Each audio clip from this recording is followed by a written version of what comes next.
First up, we have Dan Reed, who's actually, he's a bit of a veteran. He presented at the first PechaKucha. He's one of the minds behind putting this together, in fact. And he is an urban planner and founder, co-principal, executive director, and super genius behind Just Up The Pike blog.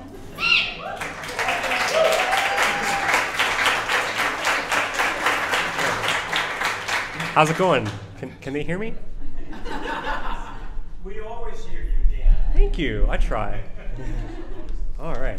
So as Pete said correctly, I'm Dan Reed, and despite what the slide says, I am not actually here to talk about ice cream, but rather the power of ice cream and other food products to do placemaking, which is the creation of great places, active, lively gathering spots where people can come together, experience community, and build local culture. And it turns out that ice cream is one of the tools you can use to make that happen, and I'm going to tell you how. If you were here for my presentation in October, you might have heard of something called the popsicle test, which is the idea that you can measure how walkable a neighborhood is by how easily a child can walk to an ice cream shop and take their bounty home before it melts. This was a little research project I did in graduate school, and what I did was I mapped all 66 ice cream shops, asterisk, or gelato, custard, frozen yogurt, or etc. In the county, and measured all the areas that you could walk to from each shop and how walkable or unwalkable each one was. And you might ask yourself, so why does it matter if I can walk to an ice cream shop? Why does ice cream matter? It matters for 3 reasons. First of all, everybody eats ice cream and everybody likes ice cream. You don't need to have an ID to eat ice cream, and if you don't like ice cream, then I don't want to know you. Also, it's very cheap. It's relatively affordable, even the fancy $6 gelato stuff. It is much easier to have than other luxuries in life, and it melts. You have to eat it close to the store, so people are always lingering around. And that's why on a street like this is 44th Street in West Philly, where I used to live, and you open an ice cream shop, it can turn this lame, boring street into an exciting, awesome street with people who are around and having fun and engaging the city and engaging each other. I should note that on the left side, this is actually a taco shop that opened, which did contribute to this revitalization, but we're not here to talk about tacos. They are. We are here to talk about ice cream, and to show you some examples of ice cream and placemaking, I'd like to talk about some ice cream shops around the country that I've been to, and why they are good places.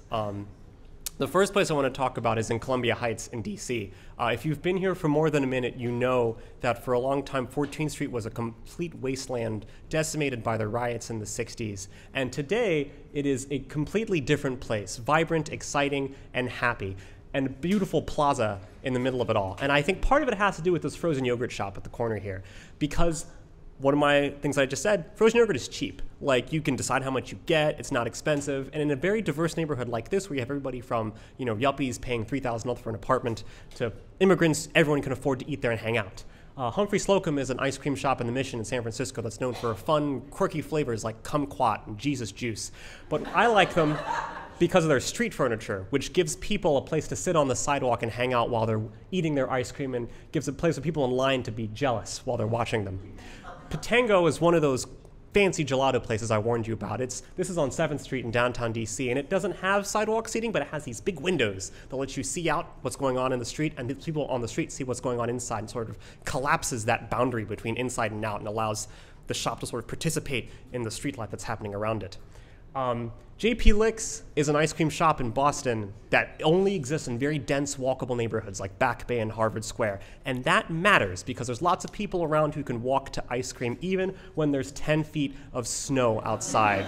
Some people say ice cream is only for warm times. Those people are wrong. Izzy's is an ice cream chain in the Twin Cities area. This one is in Minneapolis, and they're famous for the Izzy Scoop, which is a little scoop on top of a big scoop.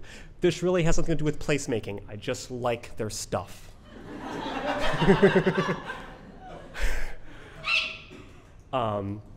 When I was in college, I basically put myself through school by scooping out this place called Giffords in Rockville. It's an 80-year-old company based in Silver Spring that has a long history of being run into the ground by unscrupulous people. But it's also a place, one of the few places that still hires teenagers, which is important because the kids behind the counter, when you go there, are kids that you know. And that creates a sense of community and a sense of belonging. And you have some reason to go there other than just the products they sell. Dolcezza is a new gelato shop. This one is in Fairfax. They have a couple of other locations. It's in this beautiful plaza with the movie theater and the fountains and the outdoor seating and there's sidewalks and there's really cool stores around. It is, as far as I'm concerned, perfect. You should go there right now.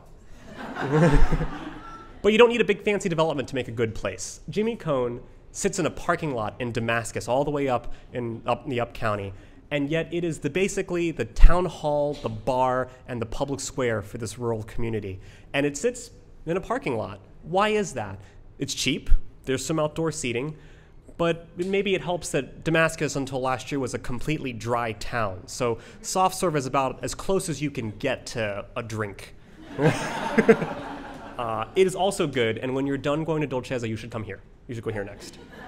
A lot of places do the parking lot thing. It's a big idea, especially in suburban communities where you don't have the density and the street activity. Good Berries is a chain of frozen custard places in Raleigh, North Carolina, and Australia. And all of their locations are basically a shack in a parking lot with a bunch of tables out front.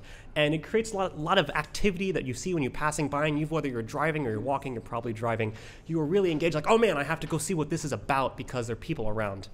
This is a snowball stand in Clarksville near the auto park. It's in front of a hardware store. There is no reason to go to this hardware store, but the snowball stand is always really busy.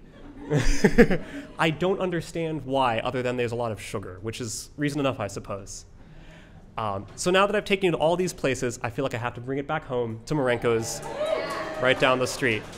They do a lot of the things that I say they should do. They have outdoor seating, they have big open windows, you can see what's going on. They're a local business that's tied into their community and is committed. They hire local kids who have a great sense of humor, as I noticed from the kid who scooped this ice cream for me on Monday. It's great, and it's next to my house, which makes it even better. So thank you very much, and I hope you have a great rest of your night.